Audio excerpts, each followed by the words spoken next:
जय जय राम कृष्ण हरे, जय जय राम कृष्ण हरे, जय जय राम कृष्ण हरे, जय जय राम कृष्ण हरे, जय जय राम कृष्ण हरे,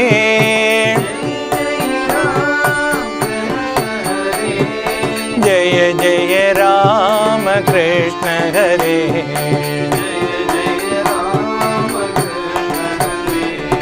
कौसल्यतनया राम नमो, कौसल्यतनया राम नमो, कौसल्यतनया राम नमो,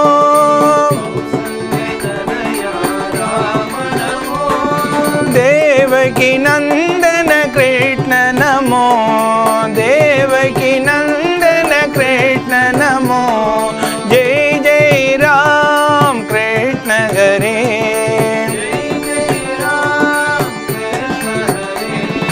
जय जय राम कृष्ण हरे,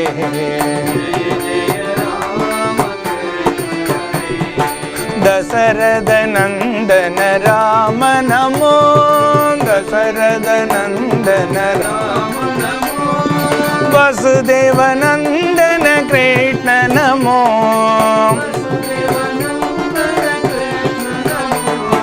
दशरथ नंदन राम नमो,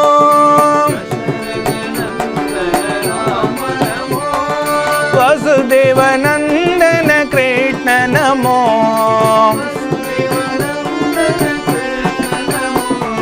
जय जय राम कृष्ण हरे,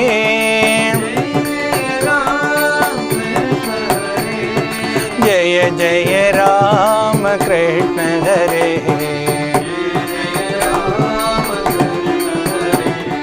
सीतारमण श्री राम नमो,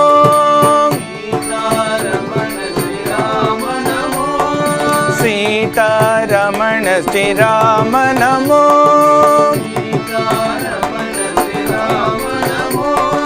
राधा रमण श्री कृष्ण नमो,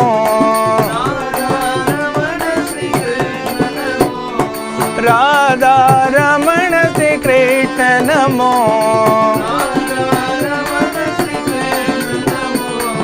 जय जय राम कृष्ण हरे,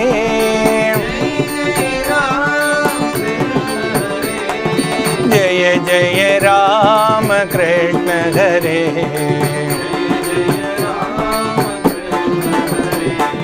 रावण मर्दन राम नमो, रावण मर्दन राम नमो, रावण मर्दन राम नमो,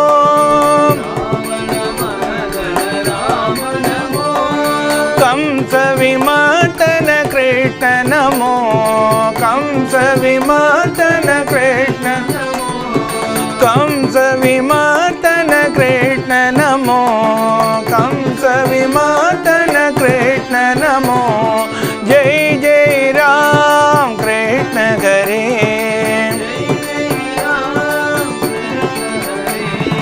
जय जय राम कृष्ण हरे, जय जय राम कृष्ण हरे, जय जय राम कृष्ण हरे, जय जय राम कृष्ण हरे, सीतारमण श्री राम नमो, सीतारमण श्री राम नमो, राधा रमण श्री कृष्ण नमो, राधा रमण श्री कृष्ण नमो, जय जय राम कृष्ण हरे, जय जय राम कृष्ण हरे, जय जय राम कृष्ण हरे,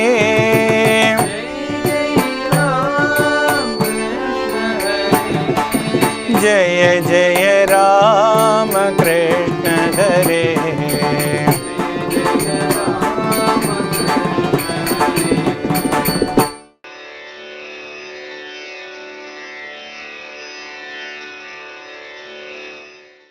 எவருடைய தரிசனத்தால் இஜ்ஜகத் இச்சை நீங்கும், எவருடைய நோக்கம் தானும் இதயத்து முடிச்சேர்க்கும், எவருடைய அருளால் நானே பிரம்மம் என்றுணரலாகும், அவர் அருள் நினைந்து நித்தம் அன்புடன் பணிதல் செய்வாம், எவருடைய வாக்கு தன்னால் ஈசன் தன் நாமம் கேட்போம், கவரும் ஆனந்த கண்ணீர் கசிந்துள்ள முருகி நிற்பார், தவறுதல் இன்றியெல்லாம் தானெனக் காணும் ஞானம், அவருடைய அருளால் பெற்று ஆனந்த முக்தி சேர்வோம். அனைவருக்கும் வணக்கம்.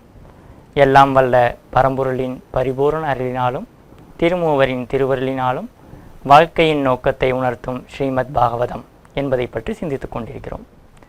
கடந்த சந்திப்பில் நிமி சக்கரவர்த்திக்கும் நவயோகிகளுக்கும் இடையே நடக்கும் சத்சங்கத்தை பற்றி நாரத முனிவர் வசுதேவருக்கு அருளிய செய்திகளாக சுகமுனிவர் பர்ஷித் மகாராஜாவிற்கு கூறிய செய்திகளை பார்த்து கொண்டிருக்கிறோம். அதில் போன தடவை நிமி சக்கரவர்த்தி ஒரு யாகம் நடத்தி கொண்டிருக்கிறார். அந்த யாகத்திற்கு நவயோகிகள் வந்து வருகை புரிகிறார்கள். அவர்களை வணங்கி அவர்களிடம் தன்னுடைய கேள்விகளை நிமி சக்கரவர்த்தி கேட்குறாரு. அதில் முதலாவது கேள்வியாக பாகவத தர்மம் என்ன அப்படிங்கிற கேள்வி கேட்குறார். அதற்கு முதலாவதாக இருக்கக்கூடிய யோகி கவி அப்படிங்கிற யோகி பாகவத தர்மம் இறைவனை அடைவது, இறைவனை அடைவதற்கு தடையாக இருப்பது பற்று, பற்றின் காரணமாக நமக்கு பயம் வருகிறது, அந்த பயத்திலிருந்தும் பற்றிலிருந்தும் விடுபடுவதற்கான மார்க்கம் பக்தி அப்படிங்கிறத அவர் சொல்லி முடிக்கிறார். இப்போ பாகவத தர்மங்கிறது இறைவன் மீது பக்தி செலுத்துவது அப்படின்னு முதல் கேள்விக்கு கவியோகி பதில் கூறுகிறார். அதன் தொடர்ச்சியாக நிமி சக்கரவர்த்தி இரண்டாவதாக ஒரு கேள்வியை கேட்கிறார். சரி, அப்படி நாம் இறைவன் மீது பக்தி செலுத்துகிறோம் என்றால் அந்த பக்தி செலுத்துவதற்கு அதனுடைய குவாலிட்டிஸ் என்ன, பக்தர்களுடைய தன்மை எவ்வாறானதாக இருக்கும் அப்படின்னு சொல்லி இரண்டாவதாக ஒரு கேள்வியை கேட்கிறார். அதற்கு ஹரி அப்படிங்கிற யோகி பதில் கூறுகிறார். அதில் 3 விதமான பக்தி நிலைகளை சொல்கிறார். கடைநிலை பக்தன், அடுத்தது நடுத்தர பக்தன், சிறந்த பக்தன் அப்படின்னு சொல்லி அதுக்குரிய விளக்கங்களை ஹரி அப்படிங்கிற யோகி சொல்கிறார். அதாவது கடைநிலை பக்தன் அப்படின்னு நம்முடைய புரிதல் நம்ம எப்படி எடுக்கலாமா, இறைவனிடம் கோயிலுக்கு சென்று இறைவனிடம் வேண்டுவது, அது கடைநிலை பக்தனுக்கான ஒரு பக்குவ நிலையாக எடுத்துக்கொள்ளும். இறைவன்கிட்ட போய் எனக்கு அதை கொடு இதை கொடு அப்படின்னு சொல்லி வேண்டுவது. இதே நடுத்தர பக்தன் அப்படின்னா இறைவனையே வேண்டுவது, இறைவன்கிட்ட போய் எனக்கு அதை கொடு இதை கொடுன்னு கேட்கலாம், உன்னையே கொடு அப்படின்னு கேட்பது நடுத்தர பக்தன். அவர் அனைவர் மீதும் அன்பாக கருணையாக இறைவனுக்கு எதிராக இருக்கக்கூடிய தன்னிடம் இருக்கக்கூடிய அந்த 6 பகைவர்கள், கோபம், பொறாமை, ஆசை போன்ற 6 பகைவர்கள் இடமிருந்து விலகி இருப்பது, இது நடுத்தர பக்தனுடைய தன்மைகளாக இருக்கிறது. இதே அடுத்தது சிறந்த பக்தன் அப்படின்னா கோயிலுக்கு போய் இறைவன்கிட்ட எனக்கு அதை கூட இதை கூடன்னு கேட்கறது கடைநிலை பக்தி, இறைவனையே கேட்பது நடுத்தர பக்தி, அங்கே வேண்டுதல் வேண்டாமை இலானடி சேர்ந்தவனுடைய நிலை சிறந்த பக்தி. அங்கே இது வேணும் வேண்டாங்கிறதே இல்லை. ஏன்னா கேட்பவன், கேட்கக்கூடியவன், கேட்கக்கூடிய பொருள் மூன்றுமே ஒன்றாக இருக்கிறது. அங்கே கேட்பவன் வேறு கொடுப்பவன் வேறுங்கிற நிலை இல்லாமல் அனைத்தும் அந்த இறைவன், கேட்பவனும் அவனே கொடுப்பவனும் அவனே அப்படிங்கிற அந்த நிலையில் இருக்கக்கூடிய அந்த பக்தன், அது சிறந்த பக்தன் அப்படிங்கிற ஒரு தன்மையை குறிக்கக்கூடியதாக சொல்லியிருக்கார். ஸோ இது நம்ம என்னென்னா இது மாதிரி பக்தன் அப்படிங்கிற நிலை வெறும் இது மாதிரி பேசக்கூடிய விஷயமா, இல்லை இது மாதிரி பாடல் பாடுறது, பஜனை செய்கிறது, இதெல்லாம் பக்திக்கான ஒரு நிலையா அப்படின்னா அந்த பக்தியில் அது ஒரு படிநிலை. அப்போ பேசுவது மட்டும் கிடையாது. சுவாமி விவேகானந்தர்கிட்ட கேட்குறாங்க, நீங்கள் இவ்வளோ பெரிய மாநாட்டில் பேசுகிறீங்க, எல்லா இடம் சென்று ஆன்மீக பற்றிய விஷயங்களை சொல்லிகிட்டு இருக்கீங்க, இது எப்படி அப்படின்னா இது வெறும் I not just delivered a talk, I delivered my experience அப்படிங்கிறார். சும்மா ஒரு வார்த்தைகள் சேர்ந்து ஏற்ற இறக்கத்தோடு எதுகை மோனையோடு பேசக்கூடிய வார்த்தை ஜாலங்கள், வார்த்தைகளின் கோர்வையாக அமைத்து செய்யப்பட்ட வார்த்தை ஜாலங்கள் அல்ல, வெறும் சொற்பொழிவு அல்ல, சொற்களின் பொழிவு கிடையாது. இது எக்ஸ்பீரியன்ஸ், அனுபவமே வார்த்தையாக மாறி வந்திருக்கு. இதை ரமணர்கிட்ட போய் கேட்குறாங்க, இறைவனை எல்லாம் பாடியே அடைஞ்சிருக்காங்களே, தியாகராஜர்லாம் பாடல் பாடியே இறைவனை அடைந்திருக்காரு அப்படின்னு கேட்டப்போ அதற்கு பகவான் ரமணர் சொல்கிறார், அவர்கள் பாடி அடையலப்பா, எதை அடைந்தார்களோ அதை பாடலாக பாடியிருக்கிறார்கள். மாணிக்க வாசகர் பாடின தேவாரமாக இருக்கட்டும், நாயன்மார்கள் பாடின பாசுரங்கள் அனைத்துமே பார்த்தா அவங்க பாடல் பாடி இறைவனை அடைந்ததுங்கிறத காட்டிலும் தான் எதை அடைந்தார்களோ, எதை அனுபவித்தார்களோ, எதை தன்னுடைய அனுபவமாக உணர்ந்தார்களோ அந்த விஷயங்கள் அவர்களையும் மீறி எக்ஸ்டசி அப்படிம்பாங்க, அதன் மூலமாக வார்த்தைகளாக வெளியே வந்திருக்கிறது. ஸோ அதுதான் அங்கே வார்த்தை, அதாவது தன்னுடைய வெறும் வார்த்தை ஜாலங்கள் இல்லாமல் அதன் தன்னுடைய உணர்வை அங்கே வெளிப்படுத்தக்கூடியது அந்த பாடலாக இருக்குது. இதான் மாணிக்கவாசகர் சொல்கிறார், பொருளுணர்ந்து சொல்லுவார். சிவபுராணத்தில் எல்லா வரிகளையும் சொல்லி முடிச்சுட்டு சொல்லிய பாட்டின் பொருளுணர்ந்து சொல்லுவார் செல்வர் சிவனடிக்கே அப்படிங்கிறார். அப்போ அந்த பொருள் உணர்ந்து சொல்லக்கூடிய விஷயமாக இருக்க வேண்டும். அந்த வெறும் வந்து வார்த்தைகளை சொல்வதாக இருக்கக்கூடாது, அது ஒரு பக்தியாக இருக்காது அப்படிங்கிறத நம்ம பார்க்குறோம். ஸோ இதில் அப்போ பக்தர்கள் அப்படிங்கிறவங்களுடைய நிலை என்னவாக இருக்கும் அப்படின்னு அவர் கடைசியாக ஹரிங்கிற யோகி சொல்கிறார் அப்படின்னா, அவர்களிடம் எந்த பொருளின் மீதும் பற்றில்லை, பற்றில்லாத காரணத்தால் அதை இழந்து விடுவோமோ என்ற பயம் இல்லை. அதே சமயத்தில் அவங்கக்கிட்ட எந்தவித அகங்காரமும் இல்லை, அகங்காரம் இல்லாததுனால அனைத்தின் மீதும் அன்பு, அவருடைய நிலை வந்து சாந்தி, அமைதி. இதான் வந்து அந்த பக்தர்களுடைய நிலை. அந்த குவாலிட்டிஸ் என்னவா இருக்கும் அப்படின்னா, அவர்களிடம் பற்றில்லை, பற்றில்லாத காரணத்தால் பயமில்லை, பயமும் பற்றும் இல்லாததால் அவங்களுடைய ஸ்வரூபம் வந்து அமைதியான ஸ்வரூபமாக இருக்கிறது. அவர்களிடம் அகங்காரம் நான் அப்படிங்கிற ஒரு எழுச்சி இல்லாததுனால அனைத்துமே இறை ஸ்வரூபமாக பார்க்கக்கூடிய தன்மையின் காரணமாக அனைத்தின் மீதும் அன்பாக, அன்பின் ஸ்வரூபமாக அவர்கள் இருக்கிறார்கள். இதான் வந்து பக்தர்களுக்குடைய குவாலிட்டிஸ். நம்ம பார்த்தா எப்படி தெரிஞ்சுக்கலாம் அவங்களுடைய உணர்வு எப்படி இருக்கும் அப்படின்னா இந்த நிலையிலே இருக்கும்.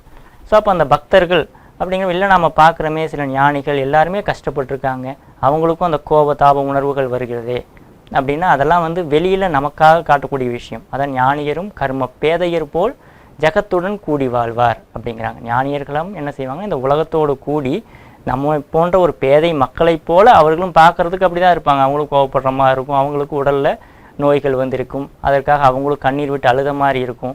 ஆனால் அவர்கள் வந்து என்னென்னா ஒரு எப்படி நடிகன் நடிக்கிறாரோ அதே போல் இந்த உலகம் தனக்கு கொடுக்கப்பட்ட வேடம், அதில் வந்து அவங்க இங்கே என்ன செய்யணும் இந்த உலகத்திற்காக தன்னை அப்படி ஒரு பாவனை செய்து கொண்டு நடித்து கொண்டிருக்கிறார்கள். ஸோ அதுதான் வந்து அவர்களுடைய நிலையாக இருக்கும். ஸோ இது வந்து பக்தர்களுடைய நிலையாக ஹரி அப்படிங்கிற யோகி சொல்லி முடிக்கிறார். இதன் தொடர்ச்சியாக நிமி சக்கரவர்த்தி தன்னுடைய அடுத்த கேள்வியை கேட்கிறார். இந்த மாயை அப்படிங்கிறாங்களே, மாயைனா என்ன, இந்த மாயினுடைய வேலை என்னவாக இருக்கும் அப்படின்னு சொல்லி கேட்கிறார். அதற்கு அந்தரிக்ஷகர் அப்படிங்கிற மூன்றாவது யோகி பதில் கூற துவங்குறார்.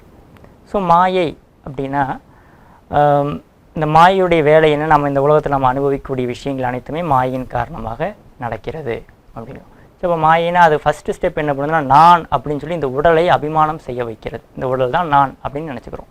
அப்போ இந்த உடலுக்கு அந்நியமாக வேறு ஏதோ விஷயங்களை நான் பார்ப்பதைப் போலவும் இந்த உலகத்தைப் போலவும் அதை நாமே சிருஷ்டி செய்து கொள்கிறோம். அந்த நாம் சிருஷ்டி செய்து அந்த உலக பொருட்களின் மீது நாமளே பற்று வைக்கிறோம். அப்போ நான் இந்த உடலை அபிமானப்படுத்திக்கிறோம். இந்த உடலுக்கு அந்நியமாக வேறு ஏதோ பொருள் இருப்பதைப் போல நாம் நினச்சிக்கிறோம். அந்த பொருளின் மீது பற்று, நான் அதை அடைஞ்சிடணும் அப்படிங்கிற அதை தேடல். அந்த பற்றை என்ன செய்யுது, நம்ம அதை அடைந்து விட்டால் ஒரு மகிழ்ச்சி, இல்லை அடையலை கிடைக்கல நம்ம நினச்சது அடையலை அப்படின்னா துக்கம், அடைஞ்சிட்டோம் அப்படின்னா அடைஞ்சதுக்கப்புறம் அது நம்மகிட்ட இருந்து போயிருமோ இழந்து விடுவோமோ அப்படிங்கிற பயம், இழந்துட்டோமே அப்படிங்கிற கவலை, அதுவே வந்து அடுத்தது நமக்கு கோபமாகவும் போட்டியாகவும் பொறாமையாகவும் இதே போல் இருமைகள் எங்கெல்லாம் இன்பம் துன்பம்னு மாறி மாறி நமக்கு ஏற்படுவதற்கு காரணம் இந்த நான், இந்த உடல் அப்படின்னு நம்ம அபிமானிச்சுக்கிறது. ஸோ இந்த அபிமானம் வருவதற்கு காரணமாக எது இருக்கிறதோ அதுதான் மாயை அப்படிங்கிறது. சரி, அப்போ அந்த மாயை வந்து இறைவனிலிருந்து வேறானதா? ஏன்னா இறைவன்கிட்டருந்து நம்மளை பிரிக்கக்கூடியதாக இருக்கிறது, நம்மளை இறைவனுக்கும் நமக்கும் இடையில் ஒரு திரை மாதிரி இருக்குது அப்படின்னா அது மாயைங்கிறது இறைவனுக்கு அந்நியமான ஒரு விஷயமா அப்படின்னா அது இல்லை.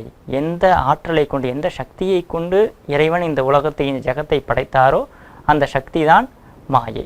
ஸோ அதுக்கு தான் வந்து நானாஜிவாத இந்த கைவல்ய நவநீதம் அப்படிங்கிற நூலில் சொல்கிறாங்க, அக்னியில் சூடு போல அபிண்ணமான சக்தி உண்டு அப்படிங்கிறாங்க. அக்னியில் எப்படி சூடு, அக்னி நெருப்பிலிருந்து எப்படி அதனுடைய சூடுங்கிற தன்மையை நம்மளால் பிரிக்க முடியாதோ அதே போல் இறைவனுடைய ஆற்றலாக இருக்கக்கூடியது மாயை. அப்போ அந்த இறைவனிலிருந்து வேறாக இல்லை.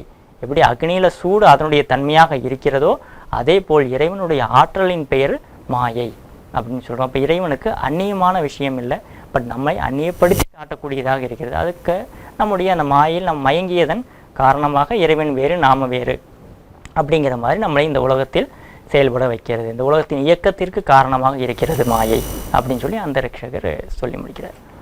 அடுத்த கேள்வியாக கேட்குற, அந்த மாயையிலிருந்து விடுபடுவது எப்படி? சரி, மாயை வந்து இறைவனுடைய சக்தி தான், ஆனால் அந்த சக்தியின் காரணமாக நான் இந்த உடலை அபிமானப்படுத்தி கொள்ளக்கூடிய ஒரு நிலை நமக்கு வந்து விடுகிறது. இறைவனிலிருந்து நான் வேறாக என்னை நானே தெரிஞ்சுக்கிறேன்.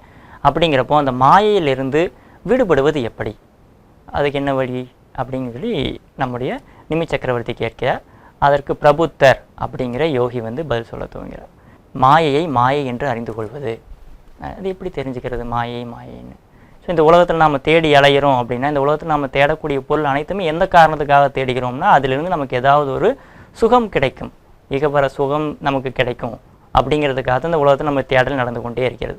சரி, இந்த உலகத்தை விட்டுட்டு நம்ம வேறு தேவர்களாக நம்ம போயிட்டோம்னா அங்கே எதுவும் இருக்காதா அப்படின்னா அங்கே இதை விட அதிகமான சுகம் இருக்குது. அங்கே இதை விட அதிகமான போட்டி, பொறாமை, அங்கேயும் பதவி ஆசை, அங்கே அசுரன் வந்து தன்னை பிடிச்சிருவானோ, அதுக்காகத்தான் அந்த இந்த கதைகள் புராணங்களையும் நம்ம பார்க்குறோம். தேவர்களுக்கும் அசுரர்களுக்கும் இடையில் சண்டை.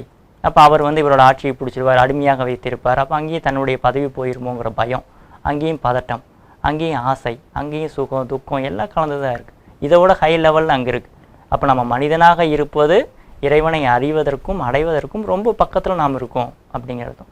அப்போ இந்த மாயைன்னு எப்படி தெரிஞ்சுக்கலாம் அப்படின்னா, இந்த புலன்களை வந்து பொய் அப்படின்னு உணர்றது தான் வந்து ஃபஸ்ட்டு விஷயம். இந்த புலன்கள் காட்டக்கூடிய விஷயங்கள் அனைத்துமே நமக்கு வந்து ஒரு பொய்யான விஷயத்தை காட்டுது. எப்படி நம்மளால் எடுத்துகிட்டு அதை புரிஞ்சு கொள்ள முடியும் அப்படின்னு பார்த்தோம்னா, ஒரு உதாரணத்துக்கு ஒரு கதையை பார்க்கலாம். ஒரு முனிவர் இருக்கார்.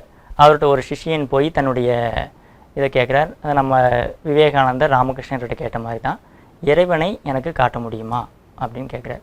சும்மா எனக்கு மட்டும் காட்டினா பார்த்தாது, இறைவன் இருக்கிறாரான்னு ஃபஸ்ட்டு கேள்வி கேட்கிறார். ஒருவேளை இருக்காரு அப்படின்னா இறைவனை எனக்கு காட்ட முடியுமா? எனக்கு மட்டும் காட்டினா பார்த்தாது, என்னை போல் இருக்கிற அனைவருமே அந்த இறைவனை பார்க்கணும்.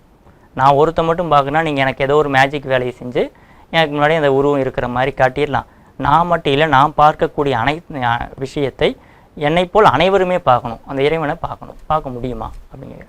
சரிப்பா வா அப்படின்னு சொல்லி கூட்டிகிட்டு போகிறார். நீ மட்டும் இல்லை, யாரெல்லாம் பார்க்கணும்னு நினைக்கிறாங்களோ எல்லாத்தையும் கூட்டிகிட்டு வா அப்படிங்கிறார். அனைவரும் ஒரு கூட்டமே வந்து அந்த குரு பின்னாடி போகுது. அவரும் கூட்டிகிட்டு போகிறார். நெடு தூரம் நடந்துக்கிட்டே இருக்காங்க.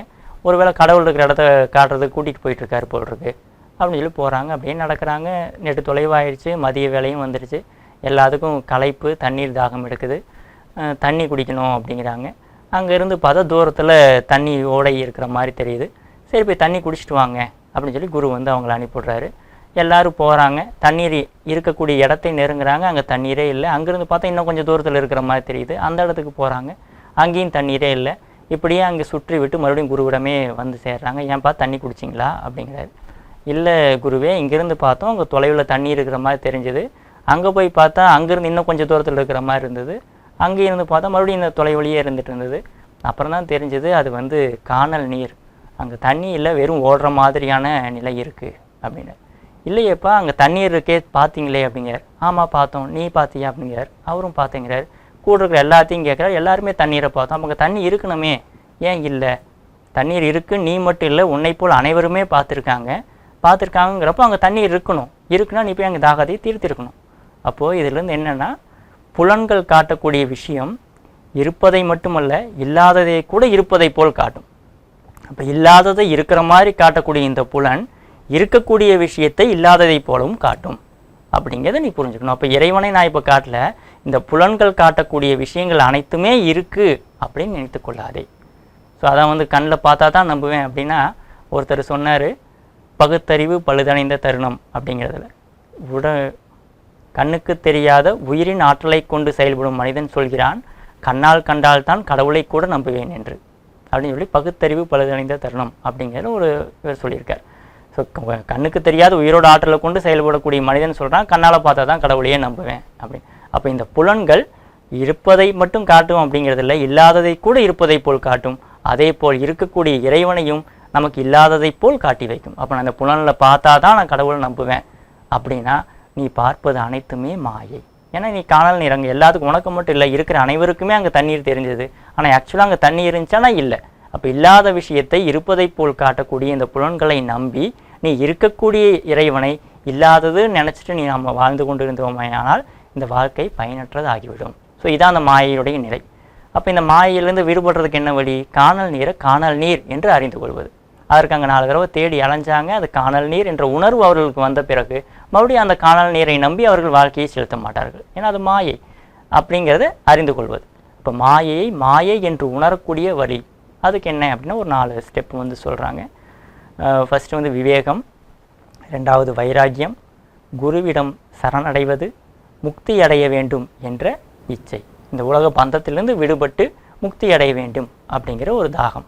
ஸோ இந்த 4 விஷயம் இருந்தால் நாம் வந்து மாயையிலிருந்து விடுபடலாம் அப்படிங்கிறாங்க. ஸோ இதான் வந்து கைவல்ய நவநீதத்தில் ஒரு பாடல் கொடுத்துருக்காங்க.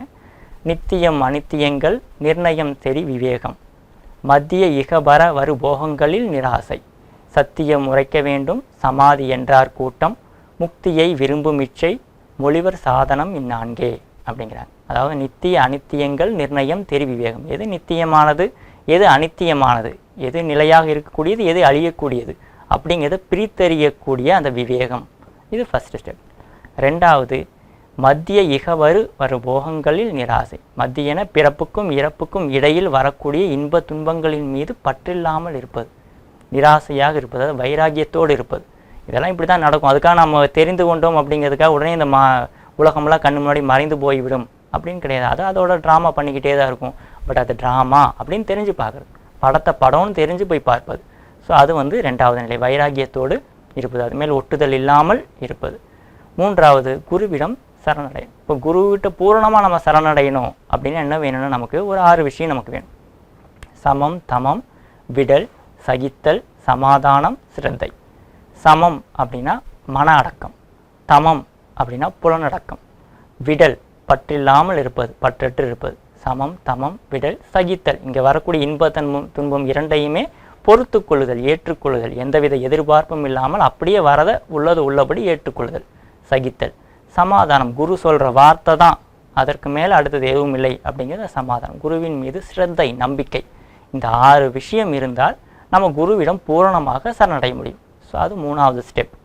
4வது, முக்தியை விரும்பும் இச்சை. முக்தினா விடுதலை அடைவது, எதையோ போய் அடையிறது கிடையாது, இந்த பந்தத்திலிருந்து விடுபடுது, அதான் முக்தி. ஸோ அந்த முக்தியை அடையும் இச்சை, இதான் வந்து நம்முடைய சாதகர்களுக்கான குவாலிட்டிஸ். மாயிலிருந்து விடுபடணும் ஒரு 4 விஷயம் இருக்கணும். விவேகம், வைராகியம், குருவிடம் சரணடைவது, 4வதாக முக்தியை விரும்பக்கூடிய அந்த நிலை. ஸோ முக்தியை விரும்பணும், முக்தியை அடையணும்னா எதையாவது கிடைச்சிருமா நமக்கு அப்படின்னா இங்கே கிடைப்பதற்கு எதுவும் இல்லை, எதையும் இழப்பதற்கும் எதுவும் இல்லை, அடைவதற்கும் எதுவும் இல்லைங்கிற அந்த நிலை. ஏன்னா இங்கே தனக்கு அந்நியமாக இன்னொன்று இருக்கு, நம்ம போய் அதை அடையணும், அடைஞ்சோம்னா அது இழந்துருவோமோ அப்படிங்கிற பயம். இங்கே தனக்கு அந்நியமாக வேறொன்றும் இல்லை, இருப்பது அனைத்தும் அந்த இறைவனுடைய சுரூபம், அவனை என்று வேறு எதுவும் இல்லை அப்படிங்கிறது தெரிஞ்சுக்கிறது தான். ஸோ அதை ராமகிருஷ்ணர் கூட ஒரு விளக்கம் சொல்வார். 1000 பறவை ஒரு மரத்தில் இருக்குது அப்படின்னா அதை ஓட்டணும்னா ஒவ்வொரு பறவைக்கும் ஒரு தடவை தட்டணும், இல்லை வெடி வைக்கணும் அப்படிங்கிற அவசியம் இல்லை. ஒரு முறை வெடி வைத்தாலே இருக்கக்கூடிய அனைத்து பறவைகளும் பறந்து போயிடும்.